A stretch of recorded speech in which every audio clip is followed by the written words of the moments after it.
नमस्कार, आज का मुद्दा देख रहे हैं आप। आपके साथ मैं हूं अर्पिता आर्या। टूल किट साजिश मामले में आरोपी निकिता जैकब की जमानत याचिका पर किसी भी वक्त फैसला आ सकता है। आज बॉम्बे हाई कोर्ट फैसला सुना सकती है। एक दिन पहले हुई सुनवाई के बाद कोर्ट ने जमानत पर फैसला सुरक्षित रख लिया था। निकिता के वकील ने कोर्ट में माना कि वो टूल किट और इससे बनवाने वाली संस्था पीजीएफ से जुड़ी है। वहीं इस मामले में एक और आरोपी शांतनु को बॉम्बे हाई कोर्ट से अग्रिम जमानत मिल चुकी है। दो सहयोगी इस वक्त हमारे साथ है। दिल्ली पुलिस मुख्यालय से आनंद तिवारी हमारे साथ मौजूद हैं, साथ ही साथ बॉम्बे हाई कोर्ट से दिवाकर हमारे साथ मौजूद है। जल्दी से पहले अपडेट दिवाकर से ले लेते हैं। दिवाकर, क्या जानकारी मिल रही है, कितनी देर में ये फैसला आ सकता है? अर्पिता, देखिए, ये फैसला किसी भी वक्त आ सकता है क्योंकि जज ने अपना ऑर्डर पढ़ना शुरू कर दिया है। कई सारी चीजें जो सबमिशन कल हुआ था, जो आर्गुमेंट्स कल हुई थी, उसको कोर्ट ने अपने फैसले में रिकॉर्ड पर रखना शुरू कर दिया है। चाहे वो दिल्ली पुलिस की 11 फरवरी को रेड निकिता के घर पे करने की बात हो, या फिर जो है निकिता की तरफ से जो इंटरिम राहत है वो पाने की बात हो, तमाम चीजों को जो है वो रिकॉर्ड पर रखना शुरू कर दिया। और सबसे अहम चीज ये कि जो दिल्ली पुलिस के वकील हैं हितेन बेनेगांवकर, उन्होंने कहा है कि सीआरपीसी 438 के तहत ये जो याचिका है वो ऑथेंटिक नहीं है, यानी मेंटेबल नहीं है। कोर्ट इसमें जो है इंटरफेयर ना करे, क्योंकि अगर कोर्ट इसमें इंटरफेयर करती है तो फिर दूसरे कोर्ट के आदेश का अपमान हो सकता है। तो जाहिर तौर पर अब फैसला लगातार जज जो है उन्होंने पढ़ना शुरू किया है, लेकिन अभी तक उन्होंने इस पार्ट को नहीं पढ़ा है कि आखिर निकिता को क्या इंटरिम राहत मिलेगी, ट्रांजिट बेल मिलेगी या नहीं मिलेगी। क्योंकि शांतनु के फैसले को, जो औरंगाबाद की बेंच ने शांतनु के मामले में फैसला दिया था, उसको भी कोर्ट ने देखा है। तो साफ तौर पर जो फैसले की प्रक्रिया है देने की वो शुरू हो चुकी है। तो अब से कुछ ही मिनट में जो है जज की तरफ से ये क्लियर हो जाएगा, जज का ये फैसला आ जाएगा कि आखिर क्या निकिता को राहत मिलेगी या फिर उन्हें दिल्ली पुलिस के कस्टडी में जाना पड़ेगा, दिल्ली पुलिस उनसे पूछताछ करने के लिए आगे अपना कदम उठाएगी। ये ठीक है सर, रहिए दिवाकर। एक बड़ी खबर आ रही है, बड़ी खबर महाराष्ट्र से, जहां एनसीपी विधायक ने टूल किट मामले में आरोपियों का समर्थन किया है। एनसीपी विधायक और शरद पवार के रिश्तेदार रोहित पवार ने न सिर्फ दिशा रवि की गिरफ्तारी को गलत बताया, बल्कि निकिता जैकब और शांतनु के खिलाफ चल रही जांच को भी गलत बताया। इंटरनेशनल सोशल सेलिब्रिटी जब एक पोस्टर लिखता है, उसके बाद महाराष्ट्र या इंडिया के जो भी सोशल एक्टिविस्ट है वो जब लिखते हैं तो उसको रिलेट किया जाता है इंटरनेशनल सोशल एक्टिविस्ट से, वो गलत चीज़ है। मुझे लगता है कि जो चीज़ वो लिख रहे हैं, जिसके लिए लिख रहे हैं, वो ज़्यादा इम्पोर्टेंट है। वो अगर फार्मर को सपोर्ट कर रहे हैं तो वो एक अच्छी चीज़ है। और इस वक्त एक और बड़ी खबर मिल रही टूल किट मामले में ही, जिसमें आरोपी दिशा रवि और निकिता जैकब के समर्थन में खालिस्तान समर्थक सिख फॉर जस्टिस उतर गया। सिख फॉर जस्टिस के सरगना गुरुपंत वंश सिंह ने वीडियो जारी कर अपना एक समर्थन जारी किया। यही नहीं, पन्नू ने प्रदर्शनकारियों से राजदूतों को ईमेल करने को कहा। इसके लिए उसने एक पोर्टल भी तैयार किया है। शैलेंद्र वांगू हमारे साथ, हमारे सहयोगी और अपडेट के साथ जुड़ चुके हैं। शैलेंद्र, किस तरीके से ये वीडियो और क्या क्या बातें इस वीडियो में कही गई है? आपको बताते हैं कि लगातार सिख फॉर जस्टिस जो प्रतिबंधित संगठन है वो लगातार कोशिश कर रहा है किसान आंदोलन का रुख मोड़ने के लिए। शुरुआत से ही हम देख रहे हैं कि वो इस तरह के वीडियोस, इस तरह के ईमेल जारी करके लोगों को भड़काने की कोशिश कर रहा है, खासतौर से सिख सेंटिमेंट को भड़काने की कोशिश कर रहा है। लेकिन जो ताजा वीडियो है उसमें वो सीधे तौर पर जो टूल किट के पीछे जो टूल किट गैंग है, जिसमें निकिता जैकब, दिशा रवि और तमाम लोग इसमें शामिल हैं, उनके समर्थन में उन्होंने वीडियो जारी किया है और ये कहा है कि इनका वो सपोर्ट करते हैं। और वहीं लोगों से ये आग्रह किया है, प्रदर्शनकारियों से आग्रह किया है कि वो दिल्ली में मौजूद एम्बेसडर्स को, ऑनवॉयज को वो ईमेल के जरिए इस पर उनका अपना समर्थन भेजें। और साथ ही साथ उन्होंने ये भी कहा है कि जिस तरह से लगातार वो खालिस्तान का मुद्दा उठाते रहे हैं, खालिस्तान के समर्थन में उन्होंने एक बार फिर से इस तरह का वीडियो जारी किया है। हमने इससे पहले ये भी देखा है कि जो 26 जनवरी को जो लाल किले पे हुआ था उसको लेकर भी उन्होंने वीडियो जारी किया था और कहा था कि जो वहां पर खालिस्तानी झंडा लगाएगा उसको नगदी इनाम राशि दी जाएगी। तो इस तरह के वीडियो लगातार गुरपतवंत सिंह पन्नू जारी कर रहा है अमेरिका में बैठ के, लेकिन इसको कितना सीरियसली लेना चाहिए देखने वाली बात होगी। लेकिन जो ताजा वीडियो है वो दिशा रवि के समर्थन में उन्होंने जारी किया। चैलेंज आप नजर बनाए रखिए। न्यूज़ 18 के पास देखिए, टूल किट केस में 4 फरवरी को दर्ज उस एफआईआर की कॉपी भी है जिसमें दिल्ली पुलिस ने बताया कि किस तरह आंदोलन की आड़ में हिंसा भड़काने के लिए एसएफजे और पीजीएफ नाम की खालिस्तानी संगठन पुराने और फेक वीडियो सोशल मीडिया पर डाल रहे थे। पुलिस का आरोप है कि 26 जनवरी के समारोह में बाधा डालने के लिए भारत विरोधी पोस्ट साझा की गई। एफआईआर में यह भी दावा किया गया कि 26 जनवरी के बाद 4 और 5 फरवरी को भी सोशल मीडिया के जरिए माहौल बिगाड़ने की साजिश थी, लेकिन ग्रेटा थनबर्ग ने गलती से इसके लिए तैयार टूलकिट पोस्ट कर दी और पूरी साजिश का पर्दाफाश हो गया। आनंद, एक एक कर देखिए, एक एक कड़ियां जुड़ रही हैं और यह पता चल रहा है कि कितनी बड़ी साजिश दरअसल रची जा रही थी।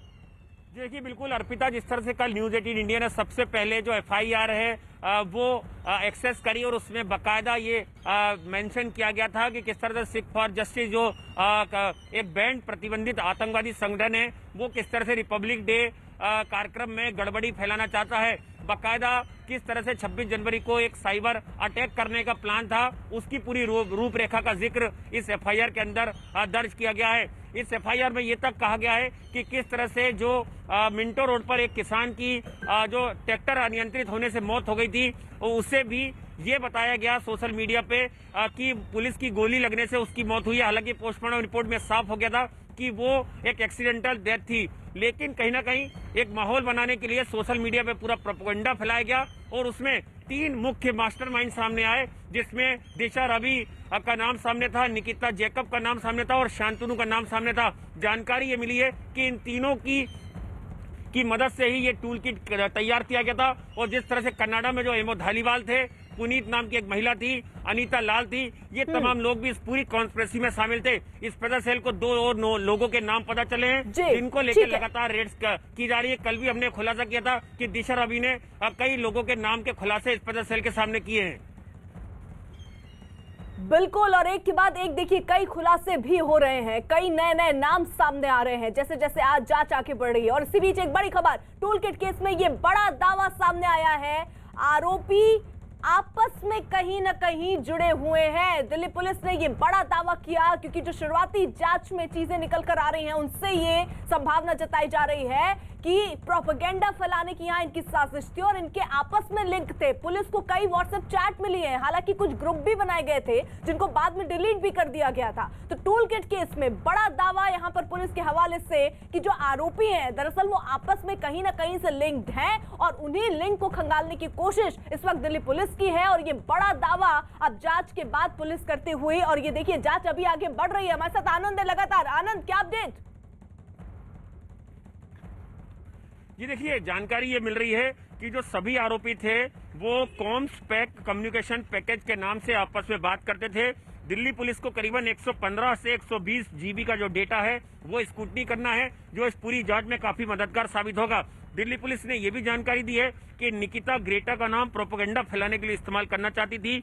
सभी आरोपी Signal, Telegram, Proton, BM, CyberGhost इस तरह की ऐप का इस्तेमाल करते थे। बता दें कि ये तमाम वो ऐप हैं जिस पर अगर आप कोई बातचीत करते हैं या कोई कम्युनिकेशन करते हैं तो बेहद ही गोपनीय होता है और देश की एजेंसियां इन सारी चैट्स को, इन वार्तालाप को एक्सेस बहुत मुश्किल से कर पाती हैं। यही वजह है कि पीटर और निकिता ने जो आपस में बातचीत करी उसमें भी वो ये बात का जिक्र कर रहे थे कि हमें किस तरह की व्हाट्सएप चैट में किस तरह के ऐप का इस्तेमाल करना ताकि हम रडार पे ना आ पाए। 2 और नाम सामने आए हैं जिसमें एक नाम जो है वो दिल्ली पुलिस के रडार पे आया हुआ है। जो दोनों लोग जो शुभम और थिलक, ये 2 ऐसे नाम हैं जिनकी भी तलाश स्पेशल सेल करी। कल हमने खुलासा किया था कि निकिता ने माफ कीजिए, जो दिशा रवि है उसने 2 नाम बताए हैं जो हिंदुस्तान के रहने वाले हैं और एक विदेश में रहने वाला शख्स है जो इस पूरे मामले में कहीं ना कहीं शामिल थे। टूलकिट को बिल्कुल आनंद आप नजर बनाए रखिए। देखिए दिल्ली को किस तरीके से दलाने की कोशिश रही है। आईएसआई के भी अब कई तार जुड़ते हुए नजर आ रहे हैं। आईएसआई के आंदोलनजीवी टूल प्लान की जरा बात कर लेते हैं। दिल्ली में चल रहा किसान आंदोलन कैसे खालिस्तान और पाकिस्तान की साजिशों का संगम बन गया, देखिए न्यूज 18 की सुपर एक्सक्लूसिव रिपोर्ट।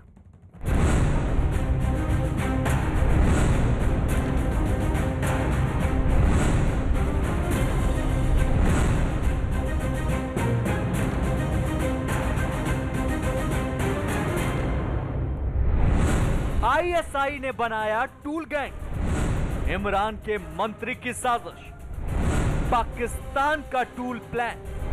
खालिस्तान का टुकड़े गैंग।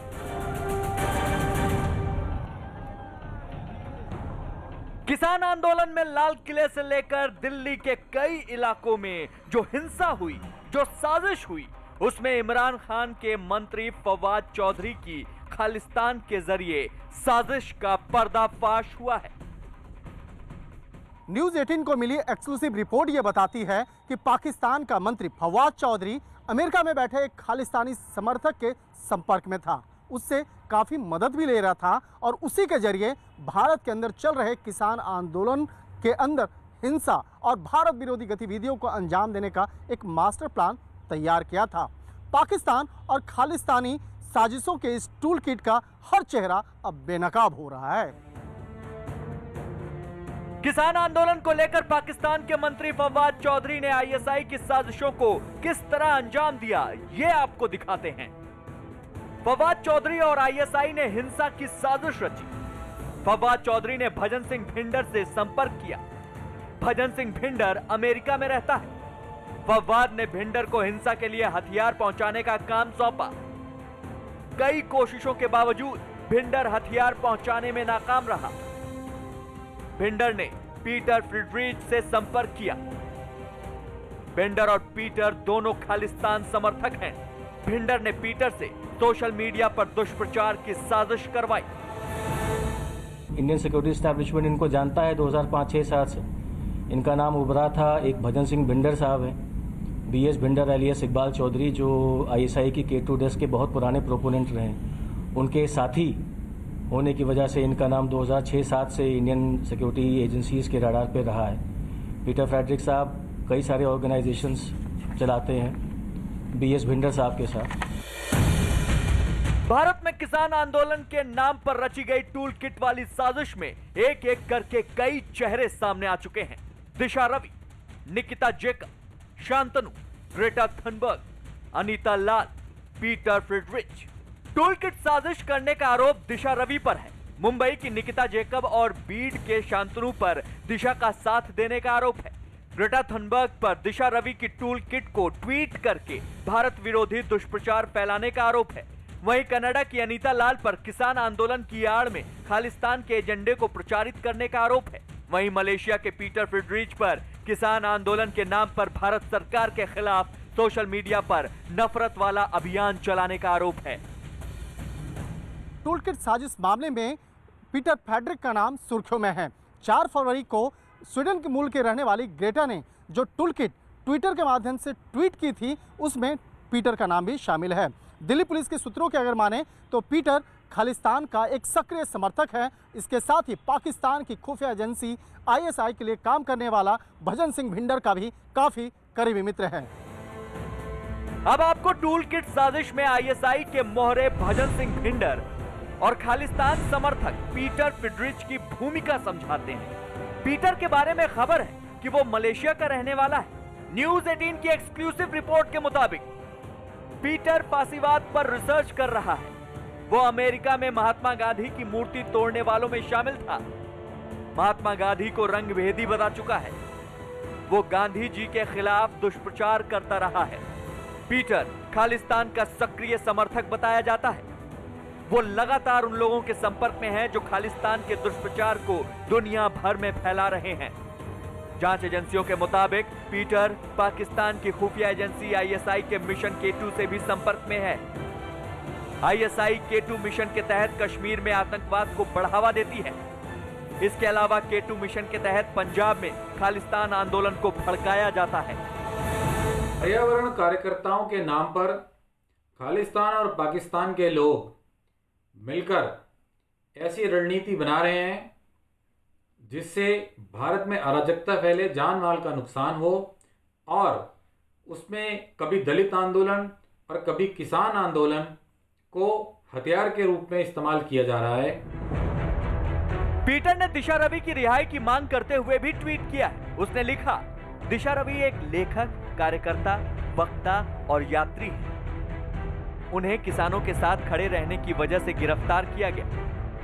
किसानों का हितैषी बनने का झूठा दावा करने वाले पीटर का आईएसआई और खालिस्तान से संपर्कों के सभी तार सामने आ चुके हैं। दिल्ली पुलिस की साइबर सेल की जांच में मालूम हुआ कि पीटर फिडरिच को साजिश वाली टूल किट की पूरी जानकारी थी। हैशटैग से लेकर फॉलो करने वालों की लिस्ट तक सब कुछ उसे उपलब्ध कराई गई थी। इसमें अधिकतर जो पोस्ट आ रही थी वो बाहर से थी, दुबई से थी, कनाडा से थी, यूके से थी, यूएस से भी थी। तो और इस तरह के सपोर्ट बाहर से पहले से भी मिल रहे थे, जिनको कहा गया चलो किसानों का सपोर्ट है, क्योंकि किसानों के खुद के ट्विटर हैंडल्स नहीं होते हैं और आमतौर पर पंजाब से आने वाले जो नंबर ऑफ पोस्ट थे वो 7 to 8% ही थे। इसके अलावा बाकी इंडिया से भी कोई ऐसा मेजर सपोर्ट नहीं था। तो फिर ये लगातार इतने हैशटैग क्यों ट्रेंड कर रहे थे? 26 जनवरी को टॉप 30 में से करीब 23 हैशटैग ऐसे थे जो किसान आंदोलन से लिंक थे। ये बिना ऑर्गेनाइज्ड एक्टिविटी के नहीं हो सकता। खालिस्तानी भजन सिंह भिंडर से पीटर की दोस्ती है। भजन उर्फ इकबाल चौधरी के साथ उसकी तस्वीरें हैं। भजन सिंह ISI की K2 डेस्क से जुड़ा है। K2 डेस्क से कश्मीर में साजिशें बनाई जाती हैं। K2 डेस्क खालिस्तान से जुड़ी साजिश रचती है। BS भिंडर साहब खुद पहले कभी ड्रग्स की स्मगलिंग के लिए, कभी फायर आर्म की पेडलिंग के लिए काफ़ी लंबा इनका इतिहास रहा है। At one point of time USDA के भी ये POI रहे थे BS भिंडर। खुद को कभी मलेशिया का बताते हैं, कभी बाकी कंट्रीज का बताते हैं। पीटर और भजन सिंह भिंडर की टूल किट वाली साजिश में एक और खालिस्तान समर्थक महिला का चेहरा बेनकाब हुआ है। मो धालीवाल की करीबी और कनाडा की अनीता लाल भी टूल किट मामले में अहम किरदार है। पुलिस के मुताबिक अनीता लाल वर्ल्ड सिख ऑर्गेनाइजेशन की फाउंडर है। इसके अलावा पोएटिक जस्टिस फाउंडेशन की को फाउंडर है। खालिस्तान के लिए भारत विरोधी साजिशें रचने वाला धालीवाल PJF का संस्थापक है। वो किसान आंदोलन में हिंदुस्तान के खिलाफ दुष्प्रचार को लेकर कई वीडियो और ट्वीट सोशल मीडिया पर शेयर कर चुका है। इसी धालीवाल की करीबी अनीता लाल को टूल किट तैयार करने का मास्टरमाइंड माना जा रहा है। अनीता लाल के साथ दिशा रवि, निकिता जेकब और शांतनु की जूम ऐप पर मीटिंग की भी खबर है। पुलिस के मुताबिक 26 जनवरी को हुई हिंसा के मामले में सोशल मीडिया ऐप पर इन लोगों ने पूरी साजिश प्लान की। कॉन्स्पिरेसी के तहत ये कोशिश की गई थी कि अफवाह फैला करके और गलत चीज़ों लोगों को बता करके और एक दंगा क्रिएट करने का एक कॉन्स्पिरेसी थी, जो टूल किट जो लीक हुआ था उसके बाद ही हमें पता चला और उसके इन्वेस्टिगेशन चल रहा है।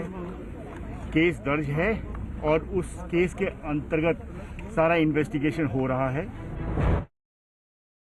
बच्चे चाहें तो देश बदल दें, बच्चे चाहें तो नदी की धारा मोड़ दें। ऐसे ही कुछ अद्भुत यंग जीनियस के साथ नेटवर्क 18 दिखा रहा है एक अनोखा शो, बायजूस यंग जीनियस। 20 फरवरी को शाम 7 बजे न्यूज 18 इंडिया पर देखिए एक बालक जिसका निशाना नहीं चूकता, जो है आज का अर्जुन। पश्चिम बंगाल के आसनसोल में रहने वाला 12 साल का Abhinav Shaw national junior shooting champion है। सिर्फ 8 साल की उम्र में उसने नेशनल ट्रॉल पार कर लिया और 10 साल की उम्र में स्टेट चैंपियन बना। उसी के बाद नेशनल शूटिंग चैंपियनशिप में अंडर 18 में एक गोल्ड और अंडर 21 में दूसरा गोल्ड जीतकर सनसनी फैला दी और नेशनल चैंपियन बन गया। वो शानदार स्कोर बनाने वाला सबसे कम उम्र का निशानेबाज रहा। अभिनव उसी साल पैदा हुआ था जब अभिनव बिंद्रा ने देश के लिए ओलंपिक में पदक जीता था। माँ बाप ने बिंद्रा के नाम पर ही अपने बेटे का नाम रख दिया। आर्थिक तौर पर मजबूत न होने पर भी अभिनव के पिता ने बेटे के सपने पूरे करने में कसर नहीं छोड़ी। उसके लिए 4 लाख रुपए की राइफल खरीदी। आ रहा है ये छोटा निशानेबाज 20 फरवरी शाम 7 बजे न्यूज 18 इंडिया पर। जरूर देखिए बायजूस यंग जीनियस।